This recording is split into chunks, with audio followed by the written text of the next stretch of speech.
नमस्कार मित्रांनो. मी राहुल जाधव. आपलं ज्ञात अज्ञात या आपल्या व्हिडिओ चॅनलमध्ये आपलं स्वागत करतो. मागील भागापासून आपण स्वातंत्र्यवीर सावरकर यांच्याविषयी मालिका सुरू केलेली आहे. तर मागील भागामध्ये आपण थोडंफार त्यांच्याबद्दल जाणून घेण्याचा प्रयत्न केला. तर या भागामध्ये आपण सावरकर आणि सावरकरांचे विचार याच्याविषयी थोडंसं बोलणार आहोत. सुरुवातीला मला सावरकरांच्या विरोधी विचारधारेच्या व्यक्तींना थोडंसं एक अनुभव किंवा एक माहिती द्यायची आहे की त्या विचारधारेच्या असलेल्या स्वर्गीय पंतप्रधान इंदिरा गांधी जेव्हा मुंबईचं राष्ट्रीय स्मारक झालं सावरकरांचं, तर स्वतः त्या काळच्या पंतप्रधानांनी स्वर्गीय इंदिरा गांधींनी त्यांच्या वैयक्तिक बँक खात्यातून 15,000 रुपयांची देणगी या स्मारकासाठी दिली होती. आणि एवढंच नाही तर स्वर्गीय इंदिरा गांधींनी त्यांच्या काळामध्ये सावरकरांच्या छायाचित्र हे त्यावेळीच्या पोस्टाच्या तिकिटावरती छापलेलं होतं. यातून आपल्याला एक गोष्ट नक्कीच लक्षात यायला हरकत नाही की स्वर्गीय श्रीमती इंदिरा गांधींना सुद्धा सावरकर हे व्यक्ती म्हणून कितीतरी ग्रेट वाटले असावेत. अन्यथा अशी देणगी किंवा पोस्टावर इतक्या वर्षामध्ये जे कोणी धाडस केलं नाही, तर ते धाडस श्रीमती इंदिरा गांधींनी केलं. आणि दुसरी एक गोष्ट महत्वाची काय की निश्चितच याच्यातून सावरकरांचं जे काही विराट दर्शन आहे हे आपल्याला झाल्याशिवाय राहणार नाही. कारण एक विरोधी टोकाची विचारधारा असणाऱ्या पक्षाच्या श्रीमती इंदिरा गांधींनी जर त्यांना देणगी दिली तर याच्यामध्ये सावरकरांचं मोठेपण निश्चितच आपल्याला समजून येणार आहे. बरं, राहिली दुसरी गोष्ट सावरकरांना कट्टर हिंदू म्हणणाऱ्यांची. तर जसं मी मागील भागामध्ये बोललो की तुम्हाला हिंदू ह्या शब्दाची, हिंदू या धर्माची व्याख्या तरी कळाली का? सर्वात प्रथम हे आपल्याला लक्षात घेतलं पाहिजे की हिंदू हा कोणता धर्म नाही. हे मी जसं मागं बोललो तसं आजही सांगतो की हिंदू हा कोणता धर्म नाही, तर हिंदू ही एक जीवन जगण्याची जीवनशैली आहे. हिंदू या शब्दाचा उगम कुठं झाला?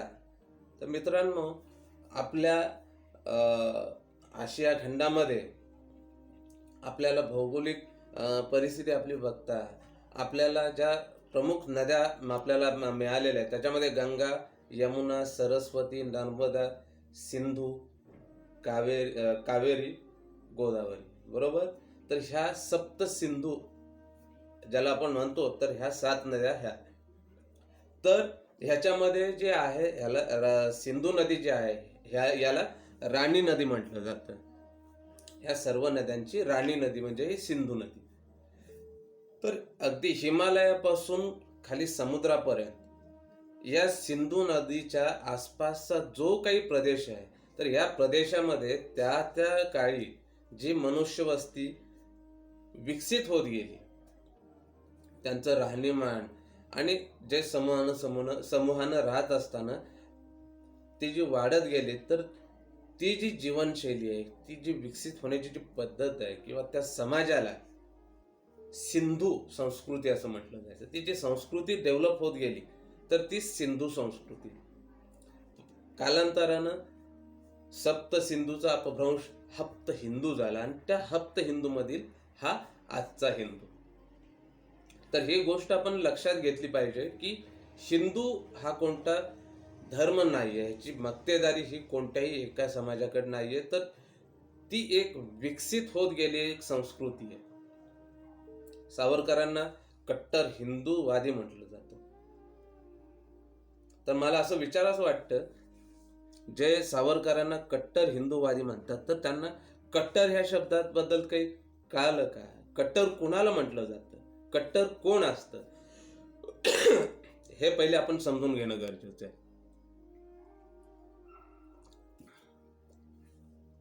कट्टर तो असतो की ज्याच्यावरती काही बंधनं असतात, ज्याला काही नियम लागू असतात, जो एखाद्या संस्थेचा सभासद असतो, हा कट्टर असतो. हिंदू धर्मामध्ये कट्टर या शब्दाला स्थान नाही. कारण मुळात हिंदू या धर्माला कोणी संस्थापक नाही, या धर्माला कोणते नियम नाहीत, या धर्माला कोणत्या अटी नाही. हिंदू धर्माचा गोडवा हा आहे की इथं आम्ही देवाला मानणारे लोक, इथं देवाला न मानणारे लोक, अगदी देवाला शिव्या घालणारे लोक सुद्धा हिंदू म्हणून मिरवतात. तसं बाकीच्या धर्मांच्या बद्दल विचार करायचा झाला तर ते धर्म नाही, त्या धर्मसंस्था आहेत. धर्मसंस्था अशासाठी की ज्या धर्माचा संस्थापक असतो ती म्हणजे धर्मसंस्था. आज जगामध्ये हिंदू हा एकमेव धर्म असा आहे की ह्या धर्माला संस्थापक नाहीये. बाकी तुम्ही कोणतेही धर्म घ्या, त्या धर्माला, प्रत्येक धर्माला संस्थापक आहे. जिथं संस्थापकता आले तिथं काही नियम आले, तिथं काही अटी आल्या, तिथं काही बंधनं आली. तर त्या धर्माच्या चौकटीमध्ये, त्या नियमांमध्ये त्यांना राहावं लागतं. तिथं कट्टरता येणं स्वाभाविक आहे. पण हिंदूंमध्ये कट्टरता हा तुम्ही कोणत्या बाजूने तुम्ही हे जोडता की हिंदू हा कट्टर आहे. जिथं हिंदू धर्माची मूळ व्याख्या वसुदैव कुटुंबकम ही व्याख्या आहे हिंदू धर्माची. म्हणजे काय? मनुष्य धर्म, माणुसकी हा हिंदू धर्माचा सरळ साधा एक सोपा विश्लेषणाचा भाग आहे. इथं तुम्हाला वसुदैव कुटुंबकम जे आहे हे काय? कारण हिंदू संस्कृती जी आहे तिथपासून आपण विकसित होत गेलो आणि आपल्यामध्ये एक माणुसकीची भावना, एक मदतीची भावना ही विकसित होत गेली. आज तुम्ही जगाच्या पाठीवर कोणत्याही देशामध्ये जा, प्रत्येक ठिकाणी कट्टरवाद पाळला जातो. आपल्या हिंदू संस्कृतीमध्ये हिंदू संस्कृती ही जाणून बुजून वापरली जाते. हिंदू संस्कृती म्हणजे फक्त काही हिंदू आपला भारत किंवा हिंदुस्थान नाही, अखंड हिंदुस्थान.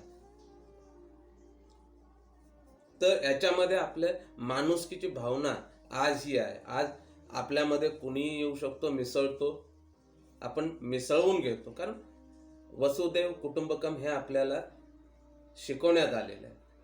बाकी जगामध्ये कुठेही जा तुम्हाला हे आढळणार नाही. राहिली गोष्ट सावरकरांची.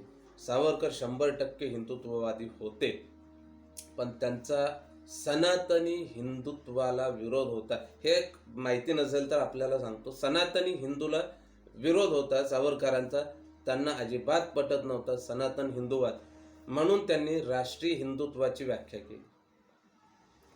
त्यांच्या राष्ट्रीय हिंदुत्वाची व्याख्या काय? तर सावरकरांना जर कोणी विचारलं त्यांचा धर्म कोणता, त्यांची जात कोणती, तर सावरकर सांगायचे माणुसकी हा माझा धर्म. राष्ट्र तर अखंड पृथ्वी हे आपले सावरकर म्हणायचे की अखंड पृथ्वी ही माझं पृथ्वी राष्ट्र हे माझं राष्ट्र आहे. त्यांचं अंतिम ध्येय आहे पृथ्वी राष्ट्र. पण ते नेहमी म्हणायचे की हे माझं अंतिम ध्येय मला साध्य करण्यासाठी माझ्या पितृभूमीवरती प्रेम करणाऱ्या समस्त हिंदूंना मला संघटित करायचं आहे. बरं, सावरकर पितृभूमी म्हणायचे. अखंड हिंदुस्थानला सावरकर पितृभूमीची व्याख्या द्यायची. आपण मातृभूमी म्हणतो, सावरकर पितृभूमी म्हणायचं. त्याच्या मागचं कारण असं की पितृभूमी कोणती. तर एक तुम्हाला सर्वसाधारण उदाहरण देतो मी की आपला वारसा हक्कानं आलेली जी जमीन आहे, एक जमिनीचा तुकडा असतो, त्याच्यामध्ये 4 भावंडांच्या वाटण्या असतात. बरं, त्या 4 भावंडांच्या पैकी एखाद्या भावंडानं वेगळी जमीन कुठे घेतलेली आहे, तर त्याच्यामध्ये बाकीच्या भावंडांचा हिस्सा असतो का? 100% नाही. कारण का? ती त्याची वैयक्तिक जमीन आहे. ती वाडवडिलांच्याकडून किंवा वारशानं आलेली जमीन नाहीये. वारशानं आलेली जमीन कोणती? की त्यांच्या कोणत्या तरी मूळ पुरुषानं एखाद्या जमिनीचा तुकडा घेऊन ठेवलेला आहे, त्याच्यामध्ये पिढ्यानपिढ्या चालत आलेले आहेत, तो वारसा. तर त्या अनुषंगानं ती त्यांची पितृभूमी झाली. तसंच सावरकर म्हणतात की आमचा मूळ पुरुष इथलाच, आमच्या पिढ्यानपिढ्या विकसित इथंच होत गेल्या. आम्ही कुठं बाहेर गेलो नाही, बाहेरचा किंवा आम्ही कुठून बाहेरून निर्वासित स्थलांतरित होऊन म्हणून इथं आलो नाही. म्हणून ही आमची पितृभूमी. कारण त्याचं कारण असं की आमचा मूळ पुरुषच इथला, आम्ही विकसितच इथं झालो, म्हणून ते म्हणतात की ही माझी पितृभूमी. तर त्यांचं म्हणणं आहे की माझ्या ह्या पितृभूमीवरती प्रेम करणाऱ्या असंख्य हिंदूंना मला एकत्र करायचं आहे, संघटित करायचं आहे. जसं मी हा प्रयत्न करतोय तसा अमेरिकेतील अमेरिकनांनी त्यांच्या देशावर प्रेम करणाऱ्या लोकांना संघटित करावं, एकत्र करावं. इंग्लंडमधील लोकांनी त्यांच्या देशावर प्रेम करणाऱ्या सर्वांना एकत्र करावं. असं करता करता संपूर्ण जगातील सर्व देशांनी याचं अनुकरण करून जे संघटित झालेले आहेत त्या सर्वांना मिळून आपण एकत्र करावं आणि या सर्वांचा मिळून एक पृथ्वी राष्ट्र म्हणून एक विराट राष्ट्र, एकच राष्ट्र करावं. किती मोठा राष्ट्रवाद आहे हा. संकुचित राष्ट्रवाद नाहीये हा, कितीतरी मोठा राष्ट्रवाद आहे, जो ज्याचं स्वप्न, ज्याचं अंतिम ध्येय हे सावरकर पाहत होते. तर ह्या सावरकरांना एका चौकटीत बांधणं ह्या कितपत योग्य वाटतं? दुसरी एक गोष्ट, स्वामी विवेकानंद हिंदू धर्माबद्दल बोलताना असं म्हणायचे की या पृथ्वी तलावरती जन्माला येणारं प्रत्येक मूल हे जन्माला हिंदू म्हणूनच जन्माला येतं आणि नंतर आई वडील त्याला संस्कार देतात आणि संस्कार दिल्यानंतर त्या संस्थेचे सभासद बनवतात. जे स्वामी विवेकानंदांचं विचारधारा ती सावरकरांनी हिंदुत्वाच्या बाबतीत तीच विचारधारा आहे. तर ह्याच्यामध्ये विरोध करण्याचं काही कारण नाहीये. कारण जगामध्ये आज विचार केला तर हिंदू जो आहे, आज मित्रांनो तुम्हाला सांगायला थोडंसं मला त्रासही होईल, एक ढोबळ मनानं आपल्या हिंदूंचं क्षेत्र हे 76 लक्ष क्षेत्र आहे, ते आज सीमित होऊन 32 दशलक्ष एवढ्यावरती आले. आणि आज जर आपण हा आपला हिंदुत्ववाद जोपासला नाही, हा हिंदू मी धर्म नाही म्हणत आहे, हिंदुत्ववाद जे आपली संस्कृती ही आपण जपली नाही, तर कदाचित उद्या जाऊन आपल्याला हिंदू जो आहे हा शब्दही कदाचित ऐकायला मिळणार नाही. याचं कारण असं, जगाच्या पाठीवर जर विचार केला तर हिंदू राष्ट्र म्हणून मिरवणारं भारत हे हिंदुस्थान हा एकमेव आहे. जगामध्ये तुम्ही कुठेही जा, ख्रिश्चन, मुसलमान राष्ट्र याच्या व्यतिरिक्त आपल्याला स्थान कुठेही नाही. मग त्याच्यामुळं आज आपण थोडंसं आपल्या धर्माच्या बाबतीत जागृत झालं तर त्याच्यामध्ये कुणाला राग येण्याचं कारण नाही. कारण आम्हाला जर जगायचं आहे, आमच्या पुढच्या पिढ्या जगवायच्या तर आम्हाला हिंदू म्हणून राहणं हे काळाची गरज आहे. आणि आपण जर हिंदुत्वात जोपासला तर बिघडलं कुठं, सगळ्यात महत्वाचं हे. त्याच्यामुळं ही व्याख्या. दुसरी गोष्ट,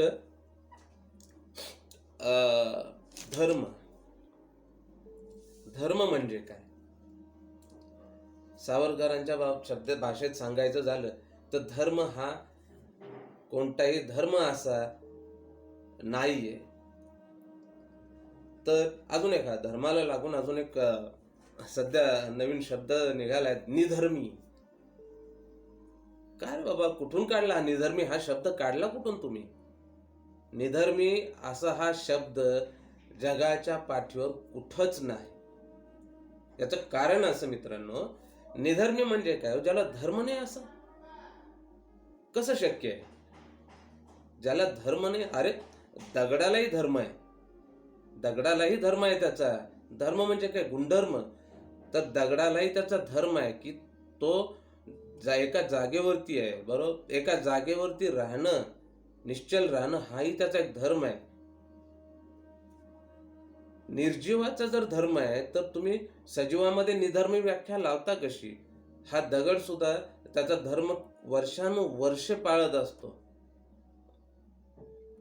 तो एका जागेवरून दुसऱ्या जागेवर कधी हलत नाही.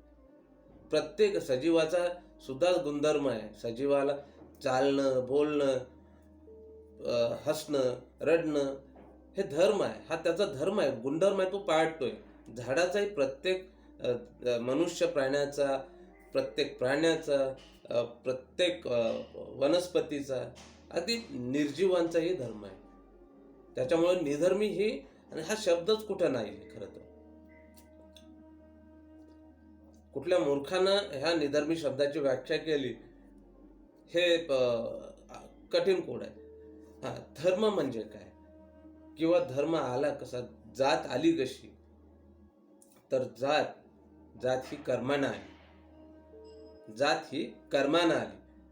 कर्म ज्याचं त्याचं काम, त्या कामावरून जात आहे. उदाहरण घ्या, कुंभार, चांभार, लोहार, जे काही, प्रत्येकाच्या जातीवरून त्याचा, प्रत्येकाच्या कर्मावरून त्याची जात आली.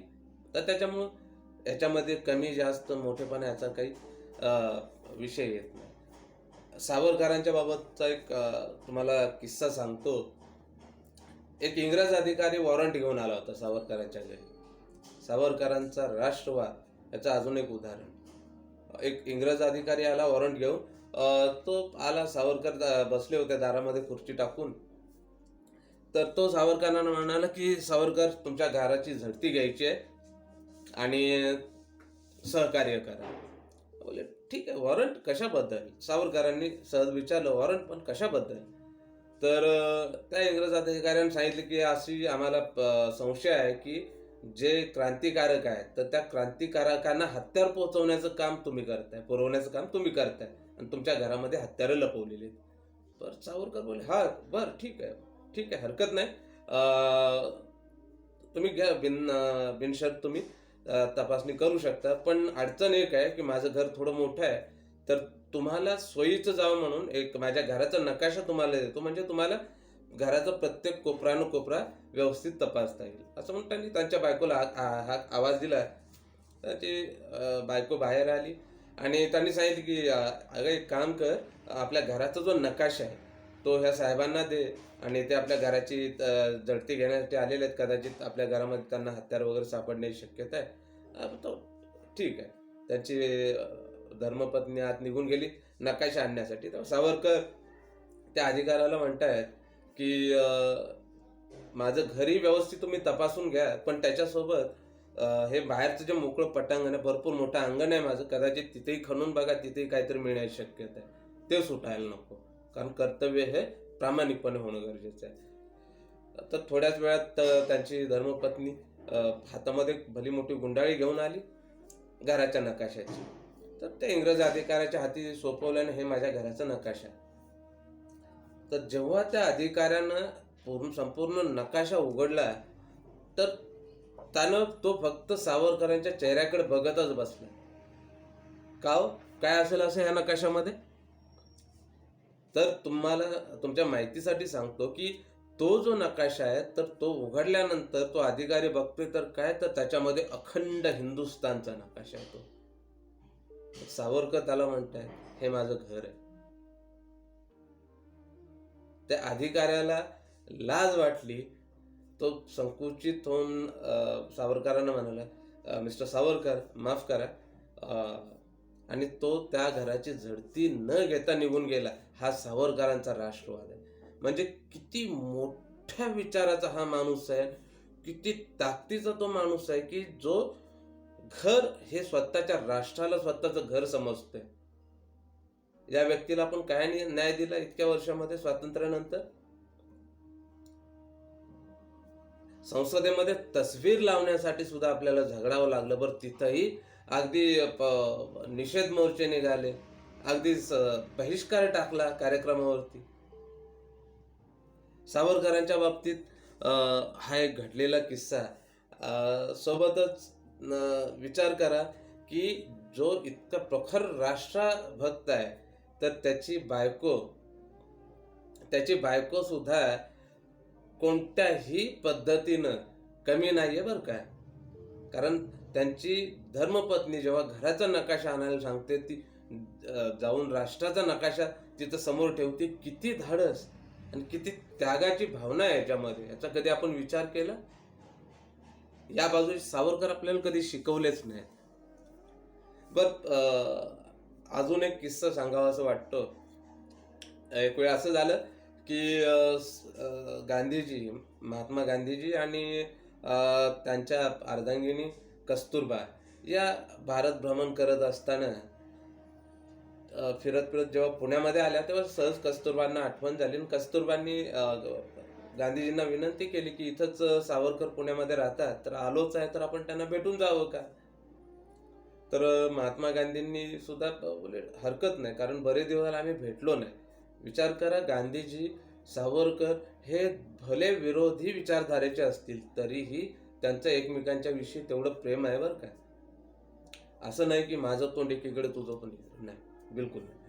तर गांधीजी कस्तुरबांना बोलले की अरे आम्ही माग आता मला थोडंसं आठवत नाहीये, एका परिषदेमध्ये बऱ्याच काळाआधी सावरकर आणि गांधीजी भेटले होते आणि त्यांनी तिथं बरंचसं म्हणजे ते समारंभ अटेंड वगैरे केला, त्यांची चर्चा झाली आणि त्याच्यानंतर हा योग होता की जेव्हा गांधीजी पुण्यामध्ये आले तर सावरकरांच्या घरी गेले.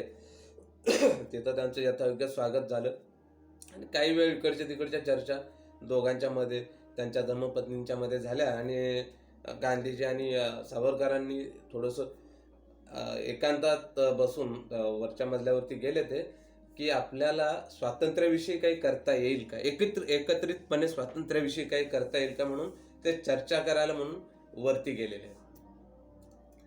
तिथं जवळपास 1 तासभर त्यांची चर्चा झाली. पण इथं गंमत अशी आहे की दोन टोकाचे दोन व्यक्तिमत्व, एक अहिंसेचा पुजारी आणि एक हिंसेवरती विश्वास ठेवणारा. लक्षात घ्या, एक अहिंसेचा पुजारी आणि एक हिंसेवर विश्वास ठेवणारा. पण याच्यामध्ये दोघांचे रस्ते एकच आहेत, दोघांची ध्येय एकच आहे. लक्षात घ्या, रस्ता एक आहे, ध्येय एक आहे, फक्त एक डावीकडून चालतो, एक उजवीकडून चालतो, पण अंतिम ध्येय हे स्वातंत्र्य प्राप्ती आहे. तर हे बसले, चर्चा झाली, पण जे व्हायचं तेच झालं. एकमत काही झालं नाही.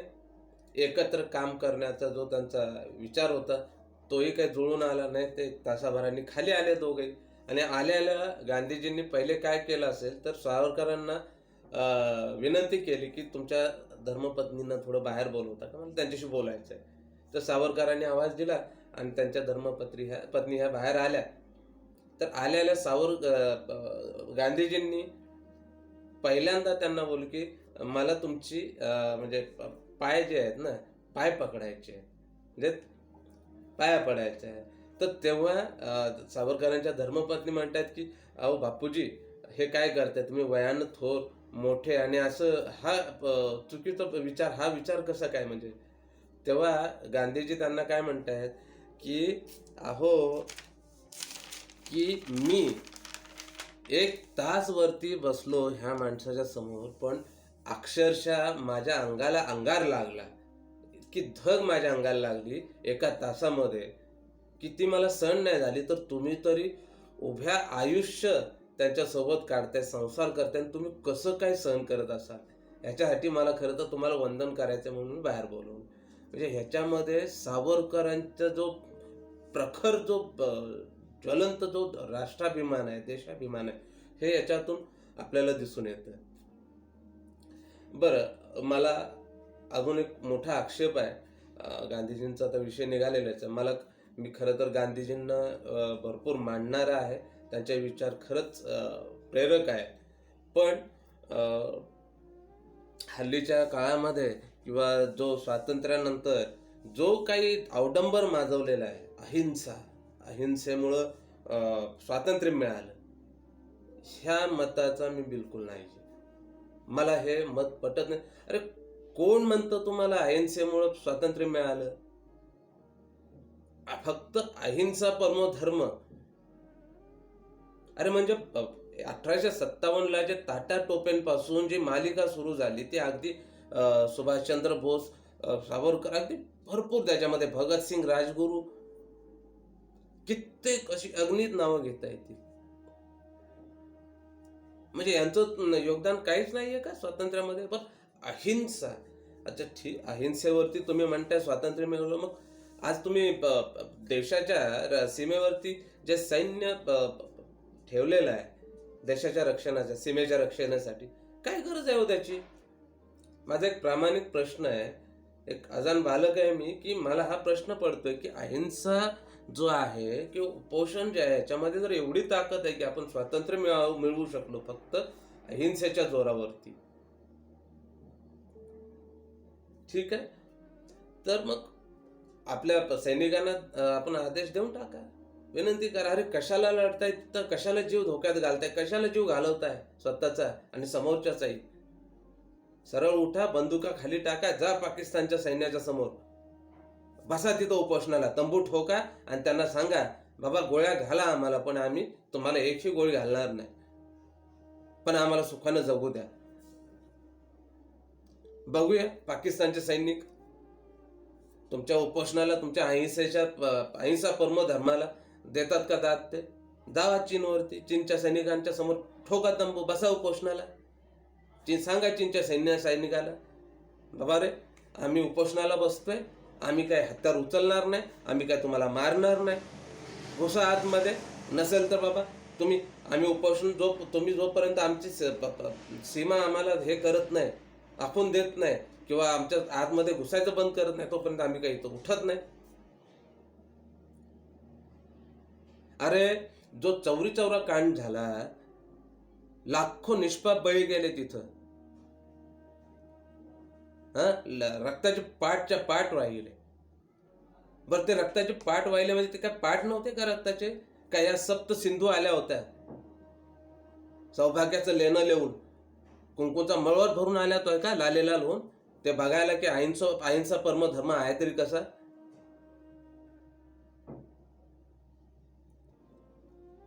फक्त अहिंसेवरती स्वातंत्र्य मिळालं. अरे एवढीच जर अहिंसेमध्ये ताकद असती, इथं एवढं तात्या टोपे, झाशीची राणी, सुभाषचंद्र बोस, भगतसिंग, राजगुरू, सुखदेव, वासुदेव बळवंत फडके, कितीतरी अशी पात्र आहेत, काय गरज होती त्यांना.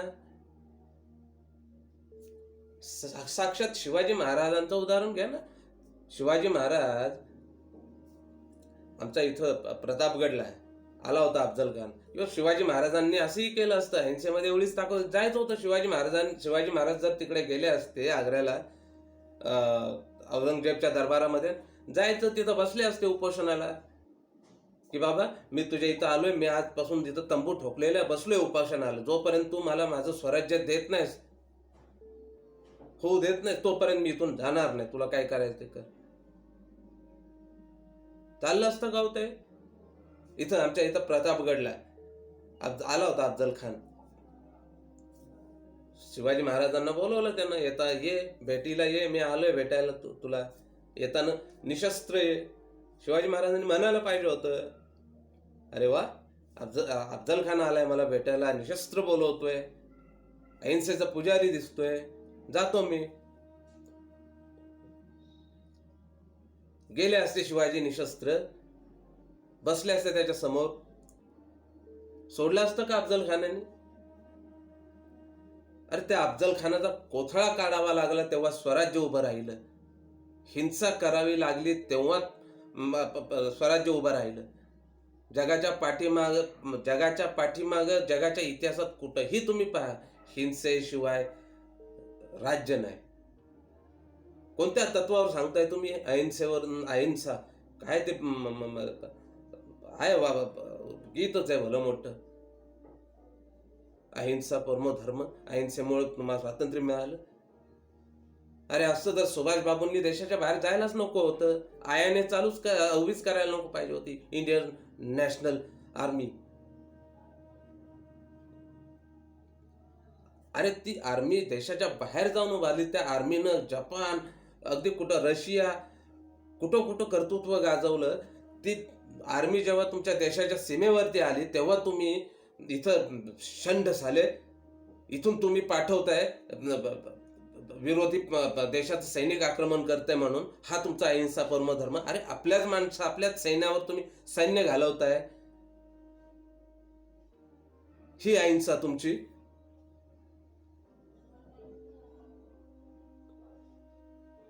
अहिंसा.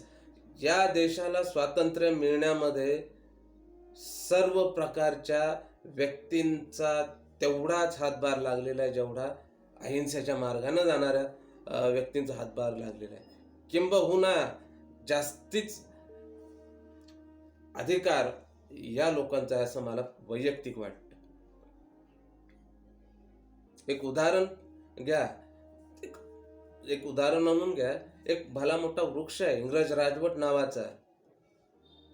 त्या राजवटीला मुळापासून काढायचं आहे. तात्या टोपे एक टाचणी होती हो त्यांच्याकडे. उदाहरण आहे हे, प्रतिकात्मक उदाहरण आहे तुमच्यासाठी. टाचणी होती, बसले एकटेच आपले टोकरत. येणारे जाणारे हसतायत आपले. काय वेळ लागले ह्या माणसाला, बसलाय टाचणी टोकर. एवढा भला मोठा वृक्ष पडणार आहे का तो? नाही पडणार आहे. बसलेत, पण त्यांना माहिती आहे लोक मला हसतील, बरोबर, पण आज ना उद्या कोणतरी माझ्या मदतीला येईल, माझ्या पिढ्यानपिढ्या जातील, माझे पुढची पिढीचे येतील, ते टाचणी घेतील, ते टाचणीनं पोखरा जातील, पण हा कधी ना कधी पिढ्यानपिढ्या हा पोखरल्यानंतर हा वृक्ष उन्मळून पडणारच आहे. हे तात्या टोपेंचा आत्मविश्वास आहे. ते करतायत. झाशीची राणी जातीये तिथून. झाशीची राणी बघतीये, हो तात्या हे काय करताय? तात्या म्हणतात काय नाही, हे मी वृक्ष उकडून टाकणार आहे. बोले तुम्ही टाचणी न उकडताय, थांबा माझ्याकडे तलवार आहे, मी पण मदत करते. ती घालतीये घाव तलवारीचे. होता होता होत आहे. आले भगतसिंगांपर्यंत. प्रत्येक जण हातभार लावते. भगतसिंग म्हणतात थांबा माझ्याकडे बंदूक आहे, मुळावरच घाव घालतो. मुळाला गोळी लागेल, झाडाला कीड लागेल, आज न उद्या झाड उन्मळून खाली पडेल. असं करता करता कुणाकडं हातोडी आहे, कुणाकडं काय आहे, कुणाकडं तलवार कुऱ्हाड आहे. करता करता करता करता पिढ्यान संपत गेल्या. एक वेळ अशी आली की ते झाड अगदी उन्मळून पडायच्या अवस्थेत आल्यानं कुठून तरी एक शस्त्र आलं अहिंसेचं. तोपर्यंत झाड ते उन्मळून पडायला आले हो. आज ना उद्या ते धक्का लावला तरी पडणारच आहे. आणि ते झाड पडलं. व ते झाड जे पडलं ते फक्त ते झाड जे पडलं ते एका तत्वानं पडलं का? तर त्याच्यासाठी किती तरी पिढ्या खपलेल्या आहेत मागं. तेव्हा ते झाड जे ते उन्मळून पडलेलं आहे. हे मान्य करायला नको आपल्याला. इतकी वर्ष आपल्या मुरदाड मनानं समजूतच करून घेतली. अहिंसेमुळं आपल्याला सर्व मिळालं. माफ करा, याच्यामध्ये मला कुणालाही दोष द्यायचा नाहीये. अहिंसा हा धर्म खरंच परमोच्च असा धर्म आहे, अहिंसा. पण अहिंसेचं शस्त्र हे योग्य त्या ठिकाणी योग्य त्या वेळेला वापरलं तर त्याचा 100% व्यवस्थित उपयोग होऊ शकतो. पण अहिंसा हे शस्त्र तुम्हाला प्रत्येक वेळी वापरता येईलच असं नाही. रणांगणावर तुम्हाला हिंसा ही करावीच लागेल तुमच्या हक्कासाठी. या मताचा मी आहे. या उदाहरणामुळे जर कुणाला दुखावलं गेलं असेल तर मला माफ करा, पण हे सत्य आहे आणि ते सत्य मांडावंच लागेल.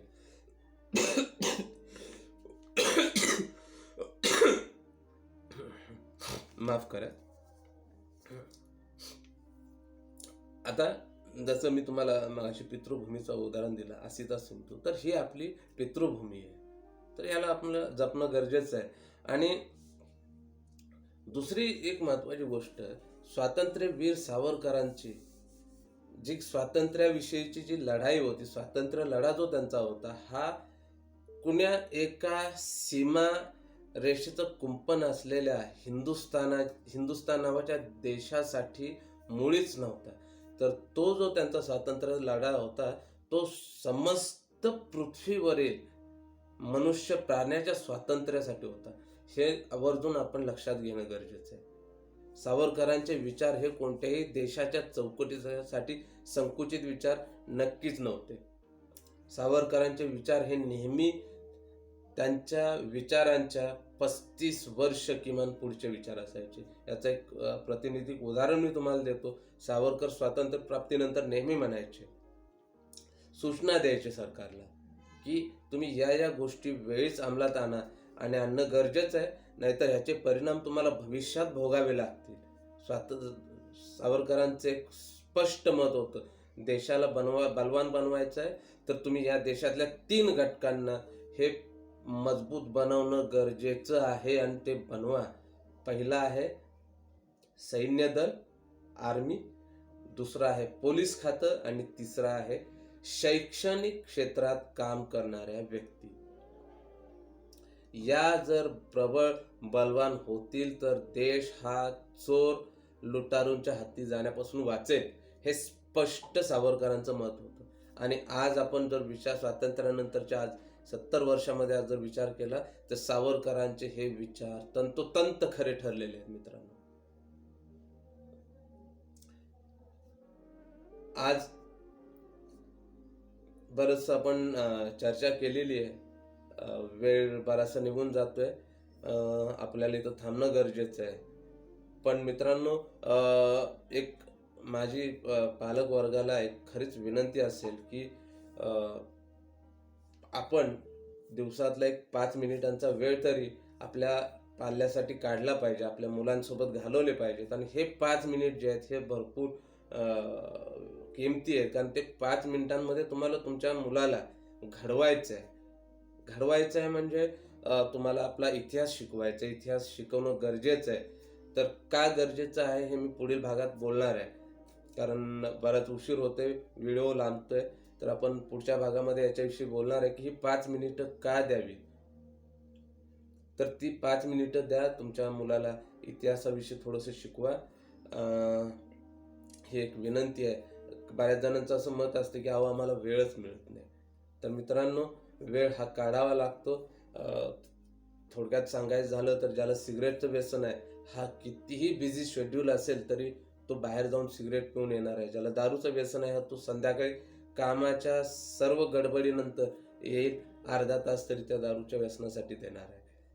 तसंच हे एक व्यसन जोपासा, 5 मिनिटं काढा आणि ती तुमच्या मुलासाठी द्या.